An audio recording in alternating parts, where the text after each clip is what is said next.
Price the lord. ದೇವರ ನಾಮಕ್ಕೆ ಸ್ತೋತ್ರ. ಶಾಲೋಮ್. ನಿಮಗೆ ಸಮಾಧಾನವಾಗಲಿ. ಈ ಒಂದು ಸಜೀವ ವಾಕ್ಯ ಕಾರ್ಯಕ್ರಮಕ್ಕಾಗಿ ನಿಮ್ಮನ್ನು ಸ್ವಾಗತಿಸುತ್ತೇನೆ. ಕ್ರಿಸ್ತನಲ್ಲಿ ಪ್ರೀತಿಯುಳ್ಳ ದೇವ ಜನರೇ, ಕ್ರಿಸ್ತನಲ್ಲಿ ಪ್ರೀತಿಯುಳ್ಳ ತಂದೆಯಾದ ದೇವರ ಮಕ್ಕಳಾಗಿರುವ ನಿಮಗೆಲ್ಲರಿಗೂ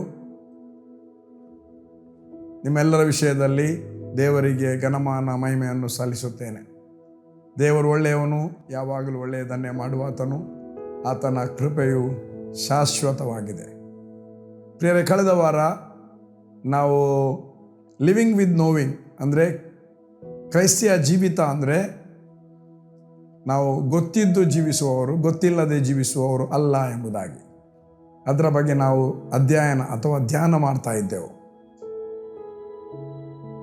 ನಿಮಗೆಲ್ಲರಿಗೆ ಗೊತ್ತಿದೆ, ಕ್ರೈಸ್ತರು ಎಂಬ ಹೆಸರು ಯಾರು ಯಾರಿಗೆ ಇಟ್ಟದಂತ. 11ನೇ ಅಧ್ಯಾಯದಲ್ಲಿ ಅಪೊಸ್ತಲ ಕೃತ್ಯ, ಅಂತಿಯೋಕ್ಯದಲ್ಲಿ ಶಿಷ್ಯರಿಗೆ ಕ್ರೈಸ್ತರೆಂಬ ಹೆಸರು ಮೊದಲು ಬಂತು. ಅಂದರೆ ಶಿಷ್ಯರು ಕರ್ತನಾದ ಯೇಸುವಿನ ಹಿಂಬಾಲಕರಾಗಿದ್ದರು. ಅವರು ಯೇಸುವನ್ನೇ ಹಿಂಬಾಲಿಸ್ತಿದ್ರು.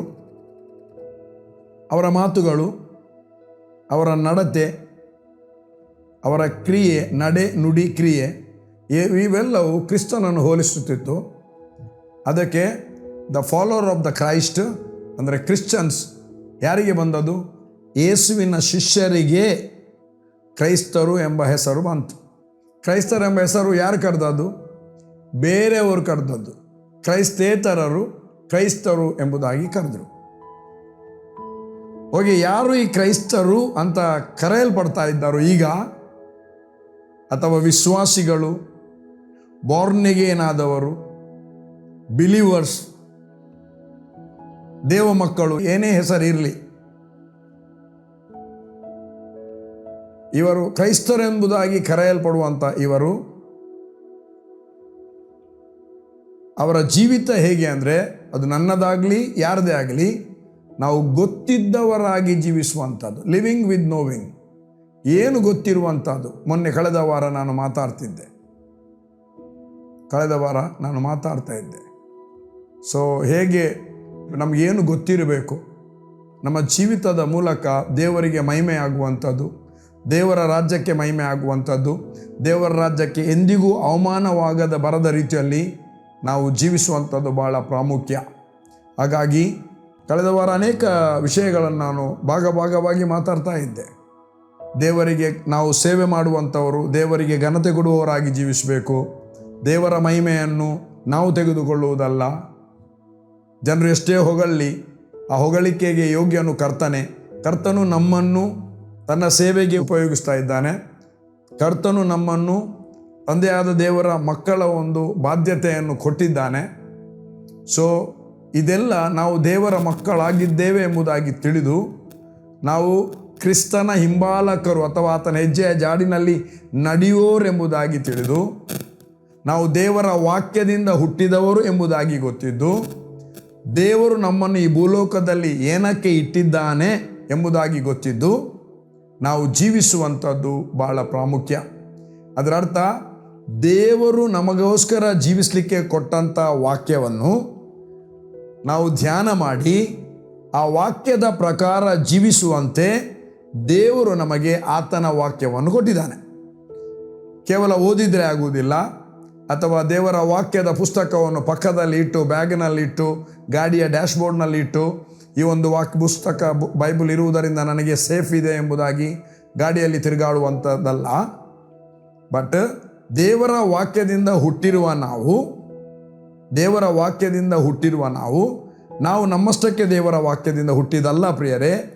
ದೇವರು ನಮ್ಮನ್ನು ತನ್ನ ವಾಕ್ಯದಿಂದ ಹುಟ್ಟಿಸಿದ್ದಾನೆ. ಹಾಗಾಗಿ ದೇವರ ವಾಕ್ಯದ ಪ್ರಕಾರ ನಾವು ಜೀವಿಸುವಂಥ ತೀರ್ಮಾನ ಮಾಡುವ. ನಾನು ಕಳೆದ ವಾರ ಮಾತನಾಡುವಾಗ ಪೌಲನ ಒಂದು ತೀರ್ಮಾನವನ್ನು ಮಾತನಾಡಿದೆ. ಅವನು ಹೇಳ್ತಾನೆ, ಇನ್ನು ಜೀವಿಸುವವನು ನಾನಲ್ಲ, ಕ್ರಿಸ್ತನು ನನ್ನಲ್ಲಿ ಜೀವಿಸುತ್ತಾನೆ.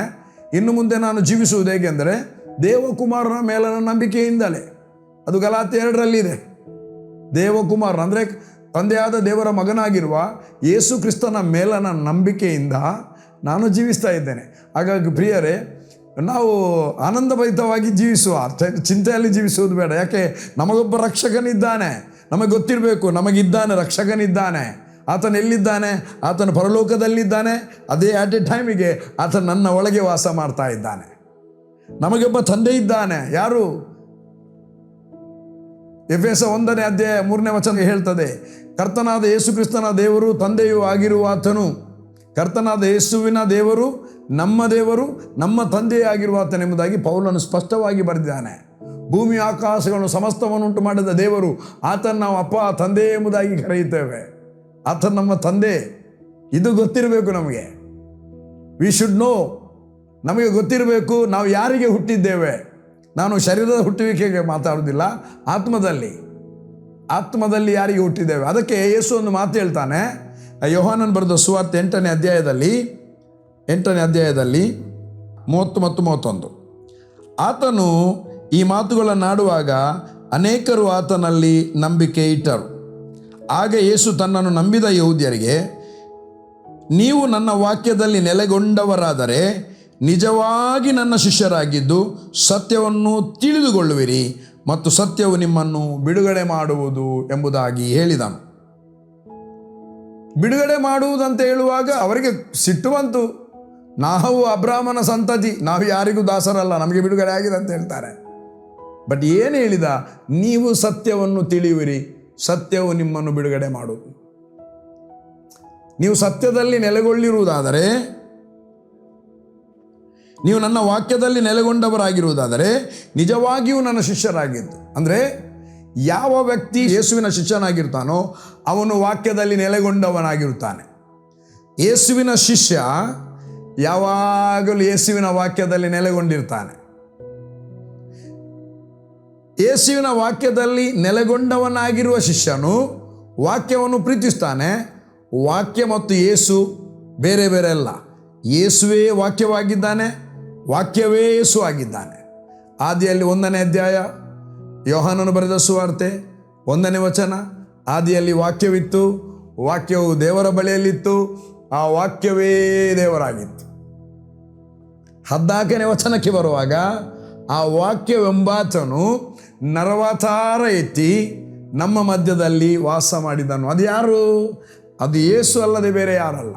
ಈಗ ಅದೇ ಯೇಸು ಹೇಳ್ತಾನೆ, ನೀವು ನನ್ನ ವಾಕ್ಯದಲ್ಲಿ ನೆಲೆಗೊಂಡಿರುವುದಾದರೆ, ಅಂದರೆ ಆತನ ವಾಕ್ಯವನ್ನು ಅಂಗೀಕರಿಸಿ ಅದರಲ್ಲಿ ಸ್ಟ್ರಾಂಗ್ ಆಗಿ ನಿಲ್ಲುವುದಾದರೆ ನೀವು ನನ್ನ ಶಿಷ್ಯರಾಗಿದ್ದು ಸತ್ಯವನ್ನು ತಿಳಿವಿರಿ. ಅಂದರೆ ಯಾವ ವ್ಯಕ್ತಿ ಶಿಷ್ಯನಾಗಿದ್ದಾನೋ ಅವನು ದೇವರ ವಾಕ್ಯದಲ್ಲಿ ನೆಲೆಗೊಂಡಿರುವವನಾಗಿರುತ್ತಾನೆ.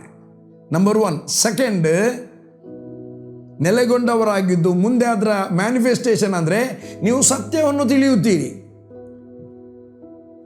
You shall know the truth. ನೀನು ಸತ್ಯವನ್ನು ಖಂಡಿತವಾಗಿ ತಿಳಿದುಕೊಳ್ತಿ. ಮತ್ತು ಪಾಯಿಂಟ್ ನಂಬರ್ 3, ಅದರಲ್ಲಿ ಆ ಸತ್ಯವು ನಿಮ್ಮನ್ನು ಬಿಡುಗಡೆ ಮಾಡೋದು. ನಾನೊಂದು ವಿಷಯ ಕೇಳಬಹುದು ಅಥವಾ ಯಾರು ಕೇಳ್ಬೋದು, ಹಾಗಾದ್ರೆ ನಮಗೆ ಬಿಡುಗಡೆ ಆಗಲಿಲ್ಲವಾ? ನಾವು ಬಾರ್ನಿಗೇನ್ ಆಗಲಿಲ್ಲವಾ? ನಾವು ಈ ಪರಲೋಕದಿಂದ ಹುಟ್ಟಿದಿಲ್ಲವಾ? ಹುಟ್ಟಿದ್ದೇವೆ. ಸತ್ಯದಿಂದ, ಸತ್ಯ ಎಂಬ ವಾಕ್ಯದಿಂದ ಮುಂದೆ ಹೇಳ್ತೇನೆ ನಾನು, ಹುಟ್ಟಿದ್ದೇವೆ. ಮತ್ತೆ ನೀವು ಇಲ್ಲಿ ಹೇಗೆ ಬರೆದ್ರು? ಸತ್ಯವು ನಿಮ್ಮನ್ನು ಬಿಡುಗಡೆ ಮಾಡುವುದು. ಯಾವಾಗ ಕರ್ತನಾದ ಯೇಸು ಕ್ರಿಸ್ತನೇ ನನ್ನ ಒಡೆಯನು, ನನ್ನ ರಕ್ಷಕನು ಎಂಬುದಾಗಿ ನಾವು ಹೃದಯದಿಂದ ನಮಗೆ ಅರಿಕೆ ಮಾಡಿದೆವಾ, ಯೇಸುವೇ ನನ್ನ ಕರ್ತನು, ಯೇಸುವೇ ನನ್ನ ರಕ್ಷಕನು ಎಂಬುದಾಗಿ ಹೃದಯದಿಂದ ನಂಬಿ, ಅಂದರೆ ಆತನು ನನ್ನ ಪಾಪಗಳಿಗೋಸ್ಕರ ಸತ್ತನು, ನನ್ನ ಪಾಪಗಳಿಗೋಸ್ಕರ ಹೂಣಲ್ಪಟ್ಟನು, ಮೃತ್ಯುಂಜಯನಾಗಿ ನನ್ನ ನೀತಿವಂತನಾಗಿ ಮಾಡುವುದಕ್ಕೋಸ್ಕರ ಮರಣದಿಂದ ಎದ್ದು ಬಂದನೆಂಬುದಾಗಿ ಹೃದಯದಿಂದ ನಂಬಿ ಬಾಯಿಂದ ಅರಿಕೆ ಮಾಡಿದರೆ ನಿಮಗೆ ರಕ್ಷಣೆ ಆಗುತ್ತದೆ. ಹೃದಯದಿಂದ ನಂಬುವಾಗ ನೀತಿ ದೊರಕುತ್ತದೆ, ಬಾಯಿಯಿಂದ ಅರಿಕೆ ಮಾಡುವಾಗ ರಕ್ಷಣೆ ಆಗುತ್ತದೆ. 10ನೇ ಅಧ್ಯಾಯ ರೋಮಾಪುರದವರೆಗೆ ಬರೆದ 9ನೇ ವಚನದಲ್ಲಿ ಈ ಮಾತುಗಳು ಬರೆಯಲ್ಪಟ್ಟಿದೆ ನನ್ನ ಪ್ರಿಯರೇ. ಆಹಾ, ಹಾಗಾದರೆ ಬಿಡುಗಡೆ ಆಲ್ರೆಡಿ ಆಗಿದೆ. ಮತ್ತು ಇಲ್ಲಿ ಬಿಡುಗಡೆ ಅಂದರೆ ಎಲ್ಲಿ ನಮಗೆ ಡೌಟ್ಸ್ ಇದೆ, ಎಲ್ಲಿ ನಾವು ಸ್ಟಕ್ ಆಗಿದ್ದೇವೆ, ಯಾವ ಭಾಗದಲ್ಲಿ ನಮ್ಮ ಜೀವಿತದ ಭಾಗದಲ್ಲಿ ನಾವು ಸ್ಟ್ರಕ್ ಆಗಿದ್ದೇವೆಯಾ, ನಾವು ಸಿಲುಕಿಕೊಂಡಿದ್ದೇವೆಯಾ, ಆ ಭಾಗದಲ್ಲಿ ನಾವು ಈ ವಿಷಯದ ಕುರಿತಾಗಿ ದೇವರ ಸತ್ಯ ಏನು, ವಾಕ್ಯ ಏನು ಎಂಬುದಾಗಿ ತಿಳಿದುಕೊಂಡಾಗ ಆ ಒಂದು ಎಲ್ಲಿ ಸ್ಟ್ರಕ್ ಆಗಿದ್ದೇವೆ, ಜಾಮ್ ಆಗಿದ್ದೇವೆ ಲೈಫ್ನಲ್ಲಿ, ಅಲ್ಲಿಂದ ನಮಗೆ ಸತ್ಯ ಪ್ರಕಟ ಆದಾಗ ಓ ಅಂತ ಹೇಳಿಕೊಂಡು ನಾವು ಅಲ್ಲಿಂದ ಕಂಪ್ಲೀಟ್ ಬಿಡುಗಡೆ ಆಗುತ್ತದೆ. ಆ ಒಂದು ಸ್ಟ್ರಕ್ ಆದ ಭಾಗದಲ್ಲಿ ಬಿಡುಗಡೆ ಆಗ್ತದೆ. ಒಂದು ದಿವಸ ಈಗ ಶ್ರಮೆವಾರಗಳನ್ನು ಆಚರಿಸ್ತಿದ್ದಾರೆ, ದ ಲೆಂಟ್ ಡೇಸ್ ಎಂಬುದಾಗಿ 40 ದಿವಸ. ಕೆಲವರಿಗೆ ಆ 40 ದಿವಸ ಮಾತ್ರ ಪವಿತ್ರ, ಬಾಕಿ ದಿವಸದಲ್ಲಿ ಹೇಗೂ ಬೇಕಾದಿರ್ತಾರೆ. ಅದಲ್ಲ, ನಾವು ಪರಿಶುದ್ಧರಾಗಿ ಜೀವಿಸುವುದಕ್ಕೆ ದೇವರು ಪವಿತ್ರಾತ್ಮನನ್ನು ಕೊಟ್ಟಿದ್ದಾನೆ. ಒಂದು ವೇಳೆ ಆಗ್ತಾ ಇಲ್ಲ, ಕಷ್ಟ ಆಗ್ತಾ ಇದೆ, ದೇವರ ಪವಿತ್ರಾತ್ಮನ ಸಹಾಯ ಕೇಳಿದರೆ ಪವಿತ್ರಾತ್ಮನು ನಮ್ಮನ್ನು ಎಲ್ಲ ಭಾಗದಲ್ಲಿ ಜಯಶಾಲಿಯಾಗಿ ನಡೆಸಲು ಶಕ್ತನಾಗಿದ್ದಾನೆ. ಕೃಪೆ ನಮಗೆ ಸಹಾಯ ಮಾಡುತ್ತದೆ. ಎಲ್ಲಿ ನಮಗೆ ಜೀವಿಸಲಿಕ್ಕೆ ಕಷ್ಟ ಆಗ್ತದೆ, ಎಲ್ಲಿ ನಮ್ಮ ಮಾತನ್ನು ಮನೆಯಲ್ಲಿ ಕೇಳುವುದಿಲ್ಲ, ಎಲ್ಲಿ ನಮಗೆ ತುಂಬ ಆ ಮನೆಯಲ್ಲಿ ಟೆನ್ಷನ್ ಕೊಡ್ತಾ ಇದ್ದಾರೆ, ನಮ್ಮ ಬಗ್ಗೆ ಏನೇನು ಮಾತನಾಡ್ತಾ ಇದ್ದಾರೆ, ಅದನ್ನು ಕೇಳಲಿಕ್ಕೆ ನಮಗೆ ಪುರ್ಸೋತಿಲ್ಲ. ಅದು ನಡೆಸಿದರೆ ಮತ್ತೆ ನಾವು ಮಾತಾಡುವ, ನಾವು ಗೊತ್ತಿದ್ದು ಜೀವಿಸುವಾಗ ಏನೆಲ್ಲ ಬೆನಿಫಿಟ್ ನಮ್ಮ ಜೀವಿತದಲ್ಲಿ ಆಗ್ತದೆ. ನಾವು ಯಾರನ್ನು ನೋಡುವುದಿಲ್ಲ ಗೊತ್ತಿದ್ದು ಜೀವಿಸುವಾಗ, ದೇವರ ಸತ್ಯವನ್ನು ಗೊತ್ತಿದ್ದು ಜೀವಿಸುವಾಗ, ದೇವರು ಯಾರೆಂಬುದಾಗಿ ಗೊತ್ತಿದ್ದು ಜೀವಿಸುವಾಗ. ಪೌಲ ಒಂದು ಮಾತು ಹೇಳ್ತಾನೆ, I know whom I believe. ನಾನು ನಂಬಿರುವಾತನ ನಾನು ಬಲ್ಲೆ. ನಾವು ವಚನ ಓದುವ, ನನಗೆ ಬಹಳ ಪುಷ್ಟಿ ಕೊಟ್ಟಂಥ ಮಾತು, I know whom I believe. 2 Timothy 1ನೇ ಅಧ್ಯಾಯ 12ನೇ ವಚನ. 2 ತಿಮೋತಿ 1ನೇ ಅಧ್ಯಾಯ 12ನೇ ವಚನ. ನಾನು 11ರಿಂದ ಓದ್ತಾನೆ. ಆ ಸುವಾರ್ತಾಭಿವೃದ್ಧಿಗೋಸ್ಕರ ನಾನು ಸಾರುವವನಾಗಿ, ಅಪೊಸ್ತಲನಾಗಿಯೂ ಉಪದೇಶಕನಾಗಿಯೂ ನೇಮಿಸಲ್ಪಟ್ಟೆನು. ಇದರ ನಿಮಿತ್ತದಿಂದಲೇ ಈ ಶ್ರಮೆಗಳನ್ನು ಅನುಭವಿಸ್ತಾ ಇದ್ದೇನೆ. ಆದರೂ ನಾನು ನಾಚಿಕೆ ಪಡುವುದಿಲ್ಲ. ನಾನು ನಂಬಿರುವಾತನನ್ನು ಬಲ್ಲೆನು. ಆತನು ನನ್ನ ವಶದಲ್ಲಿ ಇಟ್ಟಿರುವುದನ್ನು ಆತನು ಆ ದಿನಕ್ಕಾಗಿ ಕಾಪಾಡುವುದಕ್ಕೆ ಶಕ್ತನಾಗಿದ್ದಾನೆಂಬುದಾಗಿ ದೃಢವಾಗಿ ನಂಬಿದ್ದೇನೆ. ಅಲ್ಲಿ ನಾನು ನಂಬಿರುವಾತನನ್ನು ನಾನು ಬಲ್ಲೆನು. I know whom I believe. ನನಗೆ ಗೊತ್ತು ನನ್ನ ರಕ್ಷಕನು ಯಾರು, ನನಗೆ ಗೊತ್ತು ನನ್ನ ವಿಮೋಚಕನು ಯಾರು, ನನಗೆ ಗೊತ್ತು ನನಗೆ ಎಲ್ಲಿಂದ ಸಪ್ಲೈ, ನನಗೆ ಗೊತ್ತು ನನಗೆ ನಿತ್ಯ ಜೀವವನ್ನು ಕೊಟ್ಟದ್ದು ಯಾರು, ನನಗೆ ಗೊತ್ತು ಇಲ್ಲಿಂದ ಆಬ್ಸೆಂಟ್ ನನ್ನ ಬಾಡಿಯನ್ನು ಸ್ಪಿರಿಟ್ ಬಿಟ್ಟ ಮೇಲೆ ನನಗೆ ಗೊತ್ತು ಅದು ಎಲ್ಲಿಗೆ ಹೋಗುತ್ತದೆ. ನನಗೆ ಗೊತ್ತು ನನ್ನ ತಂದೆಯು ಯಾರು, ನನಗೆ ಗೊತ್ತು ನನ್ನ ಯೇಸುವು ಯಾರು, ನನಗೆ ಗೊತ್ತು ನನ್ನ ಪವಿತ್ರಾತ್ಮನು ಯಾರು ಎಂಬುದಾಗಿ ಪೌಲನು ಸ್ಪಷ್ಟವಾಗಿ ಹೇಳ್ತಾನೆ. I know whom I believe. ನಾನು ನಂಬಿರುವ ಆತನು ಯಾರೆಂಬುದಾಗಿ ನನಗೆ ದೃಢವಾಗಿ ಗೊತ್ತಿದೆ. ಅದಕ್ಕೆ ಈ ಲೆಂಟ್ ಡೇಸ್ನಲ್ಲಿ ಒಂದೊಂದು ವಚನ ಅಧ್ಯಯನ ಮಾಡುತ್ತೇವೆ. ಅದರಲ್ಲಿ ಬರುವಾಗ ಒಂದೊಂದು ವಾಕ್ಯ ಬರುವಾಗ ಯೇಸುವಿನ ಶ್ರಮಾದಿನಗಳ ನೆನಪು, ಅದು ಒಳ್ಳೆಯದು. ಈ 40 ದಿವಸ ಖಾಲಿ 40 ದಿವಸಕ್ಕೆ ಮೀಸಲಿಡುವುದು ಬೇಡ. ಪ್ರತಿದಿನ ಯೇಸುವಿನ ಶ್ರಮೆಯನ್ನು ನಾವು ನೆನಪು ಮಾಡಿದ್ದಾರೆ. ನಾನು ಕಳೆದ ವೀಕ್ನಲ್ಲಿ ಮಾತನಾಡುವಾಗ ಕೊನೆಯಲ್ಲಿ ಒಂದು ವಚನ ಮಾತಾಡಿದೆ, ಅದಕ್ಕೆ ಸಮಯ ಸಿಗಲಿಲ್ಲ. ನನಗೆ ನೀರಡಿಕೆ ಆಗಿದೆ ಎಂಬ ಒಂದು ಮಾತು. ನಾನು ಅದನ್ನು ಧ್ಯಾನ ಮಾಡುವಾಗ ನನಗೆ ಬಹಳ ಆಶ್ಚರ್ಯ ಆದದ್ದು, ನನ್ನ ಯೇಸು ಯೋಹಾನನು ಬರೆದ ಸುವಾರ್ತೆ, ಅದು trumpet, the feast of trumpet, ತುತ್ತೂರಿ ಹಬ್ಬದ ಸಮಯದಲ್ಲಿ, ಆ ಜಾತ್ರೆಯ ದಿವಸದಲ್ಲಿ ತನ್ನ ತಮ್ಮಂದಿರು ಹೇಳಿದರು, ಪ್ರಸಿದ್ಧಿಗೆ ಬರುವವನು ಮನೆಯಲ್ಲಿ ಕೂತ್ರೆ ಆಗುವುದಿಲ್ಲ, ಇಂಥ ಒಂದು ಸಂದರ್ಭವನ್ನು ಉಪಯೋಗ ಮಾಡಿ ಅಲ್ಲಿಗೆ ಹೋಗು ನೀನಂತ. ಅದಕ್ಕೆ ಯೇಸು ಅದನ್ನು ಕೇಳುವುದಿಲ್ಲ. ಬಟ್ ದೇವರಾತ್ಮನಿಂದ ನಡೆಸಲ್ಪಟ್ಟು ಆ ಜಾತ್ರೆಗೆ ಬರ್ತಾರೆ. ಆ ಜಾತ್ರೆಯ ದಿನದಲ್ಲಿ ಯೇಸು ಒಂದು ಬಹಳ ದೊಡ್ಡ ಸ್ವರದಲ್ಲಿ ಹೇಳಿದ, ನನ್ನನ್ನು ನಂಬುವವನ, ನನ್ನ ತಂದೆಯನ್ನು ನಂಬುವವನಂತ ಹೇಳಿಲ್ಲ. ಯೇಸು ಮನುಷ್ಯಕುಮಾರನಾಗಿ ಹ್ಯೂಮನ್ ಬಾಡಿಯಲ್ಲಿದ್ದು ಎಷ್ಟು ಬೋಲ್ಡ್ನೆಸ್ಸಲ್ಲಿ ಹೇಳ್ತಾನೆ, ನನ್ನನ್ನು ನಂಬುವವನು ಹೊಟ್ಟೆಯೊಳಗಿಂದ ಶಾಸ್ತ್ರದಲ್ಲಿ ಹೇಳಿರುವ ಪ್ರಕಾರ ಜೀವಕರವಾದ ನೀರಿನ ಹೊಳೆಗಳೇ ಹರಿಯುತ್ತದೆ ಎಂಬುದಾಗಿ ಶರೀರದಲ್ಲಿರುವಾಗ ಶಿಲುಬೆಯ ಶ್ರಮೆಯನ್ನು ಅನುಭವಿಸೋದಕ್ಕಿಂತ ಮೊದಲು ಹೇಳಿದ. ಆಯಿತು, ಯೇಸುವನ್ನು ಹಿಡಿದರು, ತುಂಬ ಚಿತ್ರಹಿಂಸೆ ಕೊಟ್ಟರು, ಮೈಯೆಲ್ಲ ಗಾಯ ಮಾಡಿದರು, ಭಾರವಾದ ಶಿಲುಬೆಯನ್ನು ಯೆರೂಸಲೇಮ್ ಬೀದಿಯಲ್ಲಿ ಹೊತ್ತು ಸಾಗಿಸಿದರು, ಗೊಲುಗಟ್ಟ ಬೆಟ್ಟಕ್ಕೆ ಕಲ್ವಾರಿ ಗುಡ್ಡಕ್ಕೆ ಬಂದರು, ಶಿಲುಬೆಯಲ್ಲಿ ಮೊಳೆ ಜಡಿದ್ರು, ಶಿಲುಬೆಯಲ್ಲಿ ನೇತಾಡ್ತಾ ಇದ್ದ. ಆಗ 7 ಮಾತಲ್ಲಿ ಒಂದು ಮಾತು ಹೇಳ್ತಾನೆ, ನನಗೆ ನೀರಾಡಿಕೆ ಆಗಿದೆ, ಬಾಯಾರಿಕೆ ಆಗಿದೆ. ಒಬ್ಬ ವ್ಯಕ್ತಿ ಬಾಯಾರಿಕೆ ಆದಾಗ ಆತನಿಗೆ ನೀರನ್ನು ತಂದು ಕೊಡ್ತಾರೆ. ಬಾಂಬೆಯಲ್ಲಿ ಅಥವಾ ಬೇರೆ ಸ್ಥಳದಲ್ಲಿ ನಾವು ಹೋಗುವಾಗ, ಮೊದಲು ಎಷ್ಟೋ ವರ್ಷಗಳ ಹಿಂದೆ ಬಾಂಬೆಗೆ ಹೋಗುವ ಪ್ರತಿಯೊಂದು ಮನೆಯಲ್ಲಿ ಬಂದ ಕೂಡಲೇ ನೀರು ಕುಡಿಲಿಕ್ಕೆ ಕೊಡ್ತಾರೆ, ಕೇಳುವುದಿಲ್ಲ ನೀರು ಬೇಕಂತ. ನಾವು ಸಹ ದಣಿದು ಬರ್ತೇವೆ, ನೀರು ಕುಡಿದಾಗ ಹಬ್ಬ ತೃಪ್ತಿ ಆಯಿತು ಅಂತ. ವೆರಿ ಗುಡ್, ನಮಗೆ ತೃಪ್ತಿ ಆಯಿತು. ಹಾಗಾದರೆ ಯೇಸು ನಮಗೆ ಹೇಳಿದಂಥ, ನನ್ನನ್ನು ನಂಬುವವನ ಹೊಟ್ಟೆಯೊಳಗಿಂದ ಶಾಸ್ತ್ರದಲ್ಲಿ ಹೇಳಿರುವ ಪ್ರಕಾರ ಜೀವಕರವಾದ ನೀರಿನ ಹೊಳೆಗಳೇ ಹರಿಯುತ್ತದೆ ಎಂಬುದಾಗಿ ಹೇಳಿದಂಥ ಯೇಸು ಈಗ ತಾನೇ ಹೇಳ್ತಾ ಇದ್ದಾನೆ, ನನಗೆ ನೀರಡಿಕೆ ಆಗ್ತದೆ. ಅದು ಆತ್ಮಿಕವಾದ ಸತ್ಯವುಳ್ಳ ಮಾತು, ಹೊಟ್ಟೆಯೊಳಗಿಂದ ಹೊಳೆಗಳು ಹರಿಯುತ್ತದೆ ಎಂಬುದಾಗಿ ಹೇಳಿದ್ದು.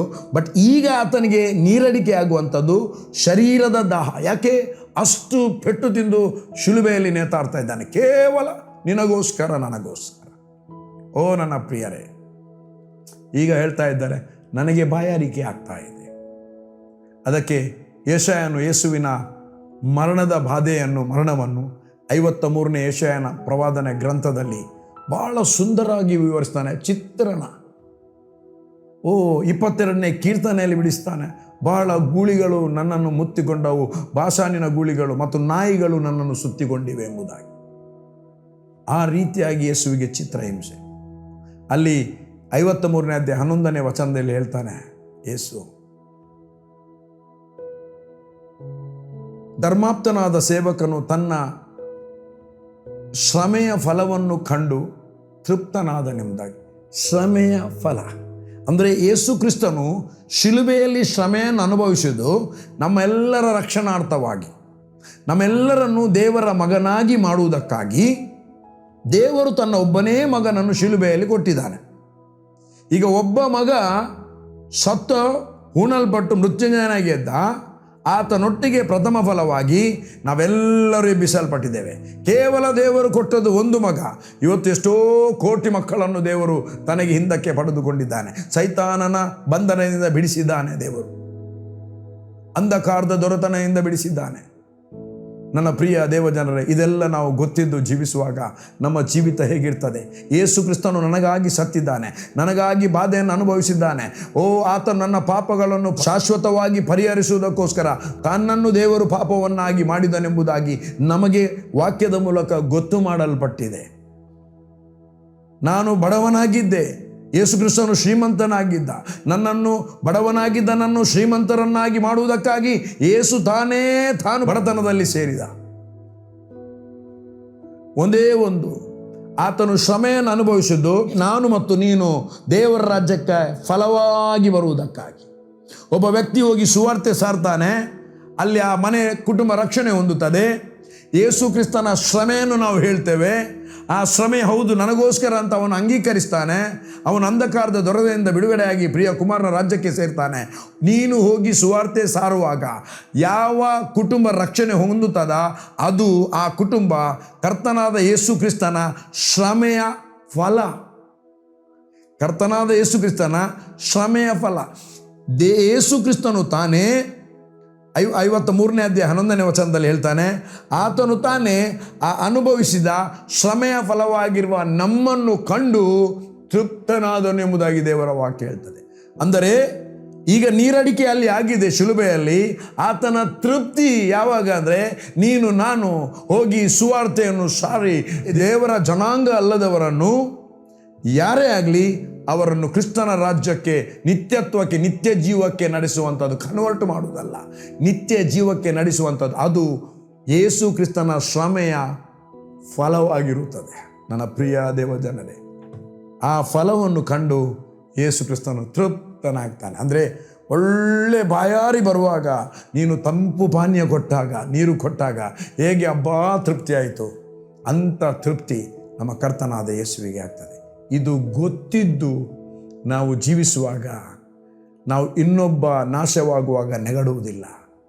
ಇದು ಗೊತ್ತಿದ್ದು ನಾವು ಜೀವಿಸುವಾಗ ನಾವು ಇನ್ನೊಬ್ಬರಿಗೆ ಪ್ರಾರ್ಥನೆ ಮಾಡಲಿಕ್ಕೆ ಹಿಂಜರಿಯುವುದಿಲ್ಲ. ನನ್ನ ಪ್ರಿಯ ದೇವಜನರೇ, ಯೇಸುವನ್ನು ಈ ಶ್ರಮೆ ದಿವಸದಲ್ಲಿ ನಾವು ಧ್ಯಾನ ಮಾಡ್ತೇವೆ. ಯೇಸುವನ್ನು ಪಿಲಾತನ ಮುಂದೆ ತಂದು ನಿಲ್ಲಿಸಿದ್ದಾರೆ. ಪಿಲಾತನ ಮುಂದೆ ತಂದು ನಿಲ್ಲಿಸುವಾಗ ಪಿಲಾತನ ಯೇಸು ಹತ್ರ ಕ್ವಶನ್ ಕೇಳ್ತಾನೆ. ಒಂದೂ ಮಾತನಾಡುವುದಿಲ್ಲ ಯೇಸು, ಆದರೆ ಒಂದು ಕಡೆಯಲ್ಲಿ ಒಂದು ಉತ್ತರ ಕೊಟ್ಟ. 18ನೇ ಅಧ್ಯಾಯ 37ನೇ ವಚನ. ಹಾಗಾದರೆ ನೀನು ಅರಸನು ಹೌದು ಅಲ್ಲವೇ ಅಂದನು. ಯೇಸು ಅವನಿಗೆ, ನನ್ನನ್ನು ಅರಸನೆಂದು ನೀನೇ ಹೇಳಿದ್ದಿ. ಮುಂದೆ ಹೇಳ್ತಾನೆ, ನಾನು ಸತ್ಯದ ವಿಷಯದಲ್ಲಿ ಸಾಕ್ಷಿ ಹೇಳುವುದಕ್ಕೋಸ್ಕರ ಹುಟ್ಟಿದವನು, ಅದಕ್ಕೋಸ್ಕರವೇ ಈ ಲೋಕಕ್ಕೆ ಬಂದಿದ್ದೇನೆ. ಸತ್ಯಪರರೆಲ್ಲರೂ ನನ್ನ ಮಾತಿಗೆ ಕಿವಿಕೊಡುತ್ತಾರೆ ಎಂದು ಉತ್ತರ ಕೊಟ್ಟನು. ಸತ್ಯಪರರೆಲ್ಲರೂ ನಾನು ಸತ್ಯದ ವಿಷಯದಲ್ಲಿ ಸಾಕ್ಷಿ ಹೇಳುವುದಕ್ಕೋಸ್ಕರ ಹುಟ್ಟಿದವನು, ಅದಕ್ಕೋಸ್ಕರವೇ ಈ ಲೋಕಕ್ಕೆ ಬಂದಿದ್ದೇನೆ. ಸತ್ಯಪರರೆಲ್ಲರೂ ನನ್ನ ಮಾತಿಗೆ ಕಿವಿ ಕೊಡುತ್ತಾರೆ. ಅದಕ್ಕೆ ಪಿಲಾತನ ಕೇಳ್ತಾನೆ, ಸತ್ಯವೆಂದರೆ ಏನು? ಪಿಲಾತನಿಗೆ ಸತ್ಯ ಅಂದರೆ ಏನು ಅಂತ ಅಲ್ಲಿ ತನಕ ಗೊತ್ತಿಲ್ಲ. ಅದರ ಅರ್ಥ ಪಿಲಾತನಿಗೇನೇ ಸತ್ಯ ಅಂದರೆ ಗೊತ್ತಿಲ್ಲದಿದ್ದರೆ ಅಲ್ಲಿರುವ ಯಾರಿಗೂ ಸತ್ಯ ಎಂಬ ಪದದ ಅರ್ಥವೇ ಇಲ್ಲ. ಡಿಕ್ಷನರಿಯಲ್ಲಿ ಟ್ರುತ್ ಎಂಬ ಪದ ಅವರ ಆಡಳಿತದಲ್ಲಿ ಇಲ್ಲ. ಒಂದು ವೇಳೆ ಅವರ ಡಿಕ್ಷನರಿಯಲ್ಲಿ ಆ ಪದ ಇರ್ತಿದ್ರೆ ಅಥವಾ ಅವರ ಭಾಷೆಯಲ್ಲಿ ನಾವು ಮಾತಾಡುವಾಗ ತುಳಿಲ್ಲ, ಸತ್ಯ ಮಾರಾಯ. ಮುಂಚೆ ಹೇಳ್ತಿದ್ರು ದೇವರ ನಾಜ ಸತ್ಯ, ದೇವರ ಆಣೆ ಇಟ್ಟು ಸತ್ಯ ಅಂತ ಹೇಳೋದು. ಬೈಬಲ್ ಹೇಳ್ತದೆ ಸತ್ಯ ಆದರೆ ಸತ್ಯ, ಸುಳ್ಳು ಆದರೆ ಸುಳ್ಳು. ಅದಕ್ಕಿಂತ ಹೆಚ್ಚು ಸತ್ಯ ಆದರೆ ಸತ್ಯ ಹೇಳಿ, ಸುಳ್ಳಾದರೆ ಸುಳ್ಳು ಅಂತ ಬರೀಲಿಲ್ಲ. ಸತ್ಯವಾದರೆ ಸತ್ಯ, ಇಲ್ಲದಿದ್ದರೆ ಅದಕ್ಕಿಂತ ಹೆಚ್ಚಿನದು ಸೈತಾನದಿಂದ ಬಂದದಂತ ಆರ್ಗ್ಯುಮೆಂಟ್ ಮಾಡಲಿಕ್ಕೆ ಹೋಗಬೇಡಿ. ಬಟ್ ಇಲ್ಲಿ ಸತ್ಯ ಎಂಬ ಪದವನ್ನು, ಸತ್ಯ ನಾನೇ ಮಾರ್ಗ, ನಾನೇ ಸತ್ಯ, ನಾನೇ ಜೀವ ಎಂಬ ನಮ್ಮ ಕರ್ತನು ಹೇಳ್ತಾನೆ. ಹೇಳುವಾಗ ಸತ್ಯ ಅಂದರೆ ಏನು ಎಂಬುದಾಗಿ ಪಿಲಾತನು ಕೇಳ್ತಾ ಇದ್ದಾನೆ. ಅವನಿಗೆ ಸತ್ಯ ಅಂದರೆ ಏನಂತ ಗೊತ್ತೇ ಇಲ್ಲ. ಓ ನನ್ನ ಪ್ರಿಯ ದೇವಜನರೇ, ಇವತ್ತು ನಮಗೆ ಗೊತ್ತು. ದೇವರ ವಾಕ್ಯ ಯಾಕೋಬನು ಬರೆದ ಪತ್ರಿಕೆ 1ನೇ ಅಧ್ಯಾಯ 18ನೇ ವಚನ ಹೇಳ್ತದೆ, ದೇವರು ನಮ್ಮನ್ನು ತನ್ನ ಸುಚಿತ್ತದ ಪ್ರಕಾರ ಸತ್ಯ ಬೋಧನೆಯ ವಾಕ್ಯದಿಂದ ನಮ್ಮನ್ನು ಹುಟ್ಟಿಸಲಾಗಿ ನಾವು ಸೃಷ್ಟಿಯಲ್ಲಿ ಪ್ರಥಮ ಫಲದಂತೆ ಆದೆವು. ಸತ್ಯ ಬೋಧನೆಯ ವಾಕ್ಯದಿಂದ. ಸತ್ಯ ಅಂದರೆ ಯೇಸು. ಸತ್ಯ ಬೋಧನೆಯನ್ನು ಕಲಿಸಿದ್ದು ಯೇಸು. ಸತ್ಯ ಬೋಧನೆಯ ವಾಕ್ಯ ಅಂದರೆ ಯೇಸು. ಸತ್ಯ ಅಂದರೆ ಯೇಸು, ವಾಕ್ಯ ಅಂದರೆ ಯೇಸು. ಸತ್ಯ ಬೋಧನೆಯ ವಾಕ್ಯ ಅಂದರೆ ಬೇರೆ ಯಾರಲ್ಲ, ಅದು ಯೇಸುವೇ. ಅದರಿಂದಲೇ ನಾವು ಹುಟ್ಟಿದ್ದೇವೆ. ಸತ್ಯದಿಂದ ಹುಟ್ಟಿದ್ದು ಸತ್ಯವೇ, ವಾಕ್ಯದಿಂದ ಹುಟ್ಟಿದ್ದು ವಾಕ್ಯವೇ. ಆದ್ದರಿಂದ ನನ್ನ ಪ್ರಿಯ ದೇವಜನರೇ, ದೇವರು ನಮ್ಮನ್ನು ಸತ್ಯ ಬೋಧನೆಯ ವಾಕ್ಯದಿಂದ ಹುಟ್ಟಿಸಿದ್ದಾರೆ. ಈ ವಿಷಯವನ್ನು ನಾವು ಗೊತ್ತಿದ್ದವರಾಗಿ ಜೀವಿಸಬೇಕು. ದೇವರು ನನ್ನನ್ನು ಸತ್ಯ ಬೋಧನೆಯ ವಾಕ್ಯದಿಂದ ಹುಟ್ಟಿಸಿದ್ದಾರೆ. ಎಕ್ಸಾಕ್ಟ್ ಕ್ರಿಸ್ತನ ಸಾರೂಪ್ಯದಲ್ಲಿ ನನ್ನನ್ನು ಹುಟ್ಟಿಸಿದ್ದಾರೆ. ಎಕ್ಸಾಕ್ಟ್ ದೇವರು ತನ್ನ ಮಗನ ಸಾರೂಪ್ಯದಲ್ಲಿ ನನ್ನನ್ನು ಹುಟ್ಟಿಸಿದ್ದಾರೆ. ಎಕ್ಸಾಕ್ಟ್ ದೇವರು ನನ್ನನ್ನು ತನ್ನ ಸ್ವಂತ ಮಗನಾಗಿಯೇ ಹುಟ್ಟಿಸಿದ್ದಾರೆ. ಇದನ್ನು ಗೊತ್ತಿದ್ದು ನಾವು ಜೀವಿಸುವಾಗ ನಮ್ಮ ಜೀವಿತ ಹೇಗಿರ್ತದೆ? ನಾವು ಸುಳ್ಳು ಹೇಳಲಿಕ್ಕೆ ಆಗ್ತದಾ? ಉಡುಪಿಗೆ ಬರುವಾಗ ಅರ್ಜೆಂಟ್ ಬರಲಿಕ್ಕೆ ಇದೆ, ನನ್ನೊಟ್ಟಿಗೆ ಪಕ್ಕದಲ್ಲಿ ಒಬ್ಬ ಇದ್ದಾನೆ. ಎಲ್ಲಿದ್ದಿ? ಹಲೋ, ಎಲ್ಲಿದ್ದಿ? ನಾನು ಪಡುಬಿದ್ರೆ ದಾಟಿದ್ದೇನೆ, ಇರುವುದು ಸುರತ್ಕಲ್ಲಲ್ಲಿ. ನಾನು ಎಂದಿಗೂ ಹಾಗೆ ಹೇಳುವುದಿಲ್ಲ. ನಾನು ಎಲ್ಲಿದ್ದೇನೆ ಅಲ್ಲಿ. ಒಂದು ದಿವಸ ಸೇವಕರಾದ ಪ್ರಶಾಂತ್ ಜತ್ತನ್ನ ಬೇರೆಯವರ ಕಾರಲ್ಲಿ ಪಾಸ್ ಆದರು. ನಾನು ಉಚ್ಚಿಲದಲ್ಲಿ ಗಾಡಿಯಲ್ಲಿ ಬರ್ತಾ ಇದ್ದೇನೆ. ಫೋನ್ ಮಾಡಿ ಕೇಳಿದರು, praise the Lord pastor John, ಎಲ್ಲಿದ್ದೀರಿ? Just Uchila pastor. ನೀವು ಸತ್ಯ ಮಾತಾಡ್ತೀರಿ, ಮತ್ತೆ ಸುಳ್ಳು ಹೇಳಲಿಕ್ಕೆ ಆಗ್ತದಾ? ಯಾಕೆಂದರೆ ಅವರು ಉಚ್ಚಿಲಗಿಂತ ಸ್ವಲ್ಪ ಹಿಂದೆ ನನ್ನನ್ನು ಓವರ್ಟೇಕ್ ಮಾಡಿ ಹೋದ್ರು. ಅವ್ರು ಬೇರೆಯವರ ಗಾಡಿಯಲ್ಲಿದ್ದರು. ಆ ಗಾಡಿದು ಪರಿಚಯ ನನಗಿರಲಿಲ್ಲ. ನಾನು ಎಲ್ಲಿದ್ದೇನೆ ಅಲ್ಲಿ ಹೇಳಬೇಕು, ನನಗೆ ಯಾಕೆ ಎಕ್ಸ್ಟ್ರಾ ಹೇಳಬೇಕು? ಎಕ್ಸ್ಟ್ರಾ ಹೇಳಲಿಕ್ಕಿಲ್ಲ. ಬಟ್ ಸತ್ಯ, ನನ್ನ ಪ್ರಿಯ ದೇವಜನರೇ, ಅದಕ್ಕಾಗಿ ನಾನು ಕಂಟಿನ್ಯೂ ಮಾಡ್ತೇನೆ. ಸತ್ಯವನ್ನು ತಿಳಿಯುವಿರಿ, ಸತ್ಯವು ನಿಮ್ಮನ್ನು ಬಿಡುಗಡೆ ಮಾಡ್ತದೆ. ಸತ್ಯದಿಂದ ನಮ್ಮನ್ನು ದೇವರು ಹುಟ್ಟಿಸಿದ್ದಾನೆ. ನಮಗೆ ಸತ್ಯ ಗೊತ್ತಿದೆ, ಕರ್ತನ ಯಾರು, ನಾವು ದೇವರ ವಾಕ್ಯದಿಂದ ಹುಟ್ಟಿದ್ದೇವೆ ಎಂಬುದಾಗಿ ಗೊತ್ತಿದ್ರೆ ಸುಳ್ಳು ಹೇಳುವುದಿಲ್ಲ. ಎಲ್ಲಿದ್ದೇವೆ ಅಲ್ಲಿಯೇ ಅಡ್ರೆಸ್ ಹೇಳ್ತೇವೆ. ಸುಳ್ಳು ನೆವ ಕೊಡುವುದೇ ಇಲ್ಲ, ಸುಳ್ಳು ಮಾತನಾಡುವುದೇ ಇಲ್ಲ. ಸುಳ್ಳು ಮಾತಾಡೋದು ನಮಗೆ ಇಷ್ಟವೇ ಇರುವುದಿಲ್ಲ. ನಾವು ಗೊತ್ತಿದ್ದು, ನಾವು ದೇವರ ಮಕ್ಕಳೆಂಬುದಾಗಿ ಗೊತ್ತಿದ್ದು ಜೀವಿಸುವಾಗ ನಮ್ಮ ಬಾಯಿ ಯಾವಾಗಲೂ ನೀತಿವಂತನ ಬಾಯಿ ಸುಜ್ಞಾನವನ್ನೇ ನುಡಿಯುತ್ತದೆ ಎಂಬುದಾಗಿ ದೇವರ ವಚನ ಹೇಳ್ತದೆ. ಸುಜ್ಞಾನ. ಹಲ್ಲೆಲೂಯಾ, ದೇವರಿಗೆ ಸ್ತೋತ್ರ. ನಾನು ಈ ವಾಕ್ಯವನ್ನು ಇಲ್ಲಿಗೆ ಇವತ್ತಿನ ಈ ಒಂದು ಸಂದೇಶವನ್ನು ನಿಲ್ಲಿಸ್ತೇನೆ. ಮುಂದೆ ಅದನ್ನು ಕಂಟಿನ್ಯೂ ಮಾಡ್ತೀನಿ. ದೇವರಿಗೆ ಸ್ತೋತ್ರ. ದೇವರ ಈ ವಾಕ್ಯವನ್ನು ಆಶೀರ್ವದಿಸಲಿ. ತಂದೆಯಾದ ದೇವರೇ, ಕಳೆದ ವಾರದಿಂದ ಸ್ವಾಮಿ ನಾನು ಮಾತನಾಡ್ತಾ ಇದ್ದೇನೆ. The Christian life, it means living with knowing. ಕ್ರೈಸ್ತಿಯ ಜೀವಿತ ಎಂದರೆ ನಾವು ಗೊತ್ತಿದ್ದವರಾಗಿ ಜೀವಿಸುವುದು. ಹಾಗಾಗಿ ಸ್ವಾಮಿ, ಪ್ರತಿಯೊಬ್ಬರ ಹಿಂದಿನಿಂದ ಪಿಲಾತನಿಗೆ ಸತ್ಯ ಅಂದರೆ ಗೊತ್ತಿರಲಿಲ್ಲ. ಅದಕ್ಕೆ ಅವನು ಕೇಳ್ತಾನೆ, ಸತ್ಯವೆಂದರೆ ಏನು ಎಂಬುದಾಗಿ. ಸ್ವಾಮಿ, ನಮಗೆ ಸತ್ಯ ಅಂದರೆ ಏನಂತ ಗೊತ್ತಿದೆ. ಸತ್ಯ ಗೊತ್ತಿದ್ದವರಾದ ಕಾರಣ ಸತ್ಯ ಗೊತ್ತಿದ್ದವರಾಗಿಯೇ ಸತ್ಯವನ್ನೇ ಮಾತನಾಡುತ್ತೇವೆ ಸ್ವಾಮಿ. ಪ್ರತಿಯೊಬ್ಬರು ಸತ್ಯ ಗೊತ್ತಿದ್ದ ಕಾರಣ ಗೊತ್ತಿದ್ದವರಾಗಿ ಮಾತಾಡಲಿ, ಗೊತ್ತಿದ್ದವರಾಗಿ ಜೀವಿಸಲಿ. ಸ್ವಾಮಿ, ಎಲ್ಲ ಸುಳ್ಳುಗಳು ಸತ್ಯದಿಂದ ಹುಟ್ಟಲಿಲ್ಲ. ಯಾವ ಸುಳ್ಳು ಕೂಡ ಸತ್ಯದಿಂದ ಹುಟ್ಟಲಿಲ್ಲ ಎಂಬುದಾಗಿ ನಿನ್ನ ವಚನದಲ್ಲಿ ಬರೆಯಲ್ಪಟ್ಟಿದೆ. ಆದುದರಿಂದ ಎಲ್ಲ ಸತ್ಯವನ್ನು ಮಾತನಾಡಿ ಎಲ್ಲ ಸುಳ್ಳುಗಳನ್ನು ಕ್ಯಾನ್ಸಲ್ ಮಾಡಲಿ. ಎಲ್ಲ ಸುಳ್ಳುಗಳು ಸತ್ಯದ ಮೂಲಕವಾಗಿ ಕ್ಯಾನ್ಸಲ್ ಆಗಲಿ.